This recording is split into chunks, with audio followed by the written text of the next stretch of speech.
কোন সাহাবী রাসূল সাল্লাল্লাহু আলাইহি ওয়াসাল্লামের দুই মেয়েকে বিয়ে করেন?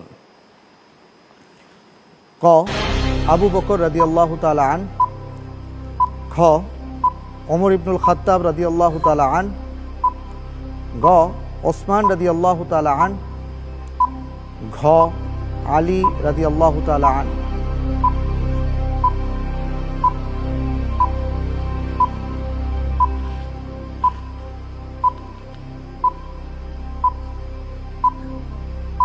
আলহামদুলিল্লাহ, উত্তর হচ্ছে গ উসমান ইবনে আফফান রাদিয়াল্লাহু তাআলা আনহু।